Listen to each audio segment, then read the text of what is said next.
A decade ago, I was consumed by the sport, and right now I am again. But there's a difference. Back then, I was possessed by pressure. Now, I'm possessed by purpose. The intensity hasn't changed. I have.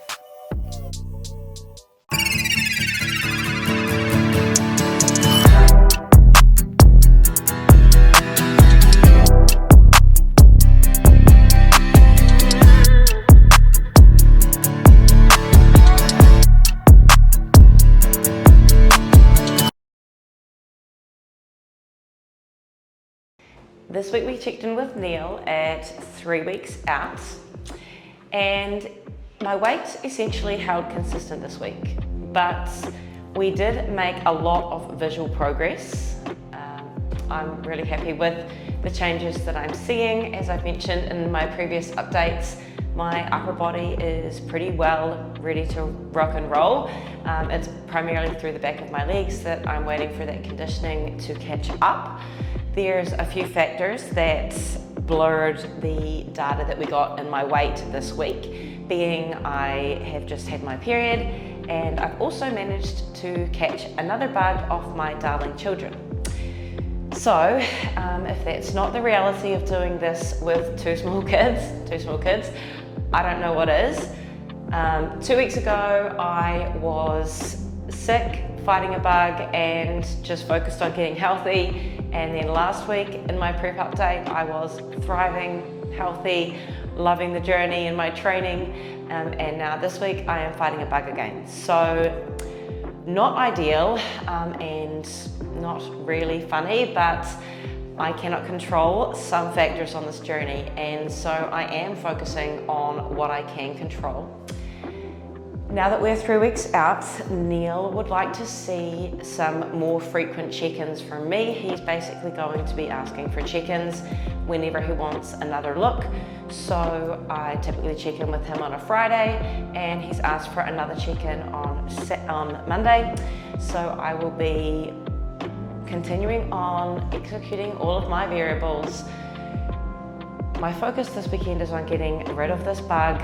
I did take a little bit more rest yesterday and did not actively get my steps in, but this morning I woke up feeling considerably better and still executed my cardio, so we're still rolling, but I will be taking plenty of opportunity to relax this weekend where I can. 3 weeks out is feeling pretty surreal, but here we are. So I'm feeling good, I'm feeling excited, I am ticking all of my boxes and just really need to focus on supporting my body through the final stretch of this journey and getting healthy and staying healthy. Watch this space. We are 3 weeks out. From the outside looking in, a lot of what I'm doing right now probably looks exactly the same as it did 10 years ago. I'm tracking food, training hard, doing cardio, practicing posing, and organising a huge part of my life around stepping onto the bodybuilding stage. And it's made me realise something really important. It's not always the thing that you're doing that determines your experience of it. It's the relationship that you have with the thing. It's the lens that you're looking through. Two people can be doing exactly the same thing and they can have a completely different experience of it.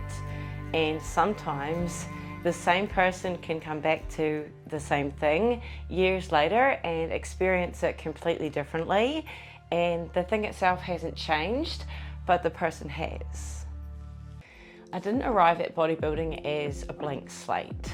None of us arrive anywhere as a blank slate. We bring all of our history with us, our conditioning, our beliefs, our relationship with ourselves. I grew up loving movement. I danced, I loved music, I loved performing. There was always a part of my relationship with my body that was about expression, but there were other things there too. I developed an eating disorder when I was a teenager, and my relationship with food and my body became tangled up with restriction and control.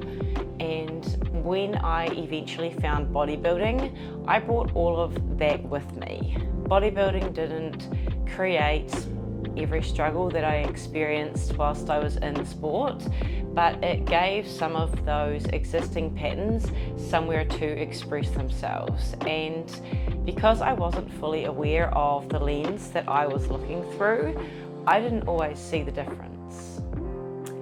For a long time, I think I assumed that changing my experience meant changing what I was doing. But sometimes the deeper work is changing the relationship underneath it. Food is probably the clearest example. I'm dieting harder now than I have in years. I'm weighing my food, I'm tracking everything. I'm deliberately creating a calorie deficit to get very lean for the stage. On paper, you could call that restrictive, but internally, it doesn't feel anything like restriction. Food isn't something that I'm fighting with. I'm not trying to eat as little as possible. In fact, one of the biggest pieces of work that I actually did during my years away from the stage was learning to eat more, to fuel my body, to build my metabolism, to give myself enough food to actually grow. And now when food comes down, there's a purpose to it, and there's a beginning and an end where there's trust in my body and that process.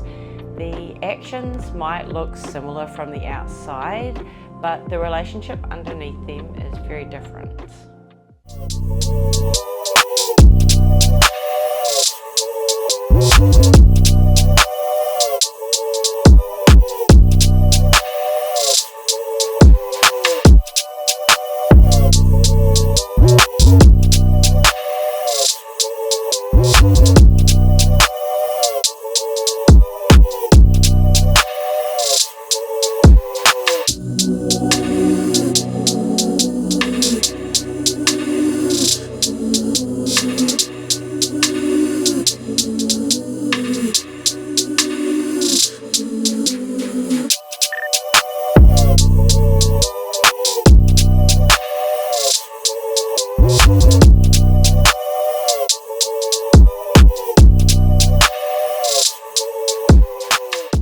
Something I've been noticing as I've got deeper into this prep is how much energy I seem to have, and I don't mean physical energy. My actual energy intake isn't particularly high right now. I mean this feeling of almost being possessed by purpose. I feel like I'm flying. It's interesting because I remember feeling possessed by something else a decade ago. Back then, I think there was a lot more pressure tangled up in it.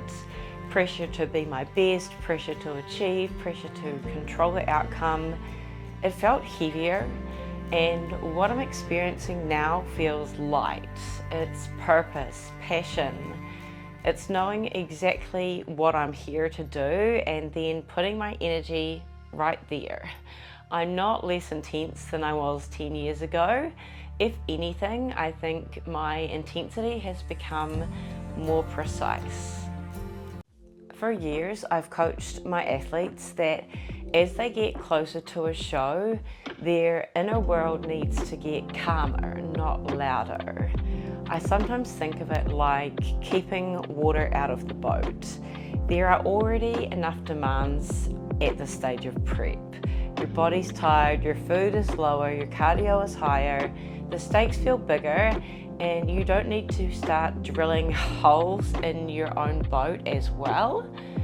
Comparison, overthinking, trying to predict how you'll place, questioning whether you're good enough.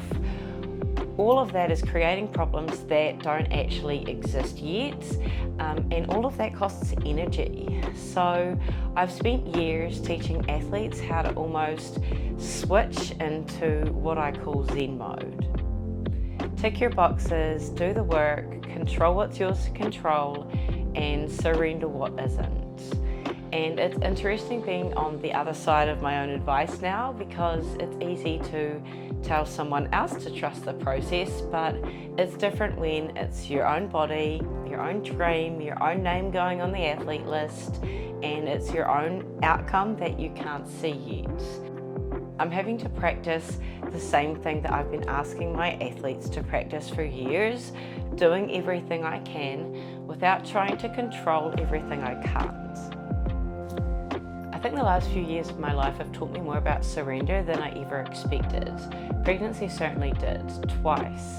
You can take care of your body, you can make good decisions, you can prepare, but ultimately you're participating in a process that you can't completely control. And bodybuilding isn't pregnancy, but I think I brought some of that lesson back with me. I can train, I can eat according to plan, I can do my cardio, I can practice my posing, do my recovery. I can bring every ounce of intention that I have to this process, but at some point, I also have to let the process unfold. It's not passivity or caring less, it's doing everything that's mine to control and releasing everything that isn't. 10 years ago, I thought being all in meant gripping everything as tightly as I could. There was a lot more pressure, a lot more trying to control things that weren't actually mine to control. Today I'm still all in, maybe more than I've ever been, but it feels different. I'm learning that mastery isn't about controlling every single outcome, it's about mastering what I bring to the process and trusting what happens next. I'm still consumed by this dream, but this time it doesn't feel like pressure pushing me forward. It feels like purpose pulling me towards it. And I think that's why I feel like I'm flying.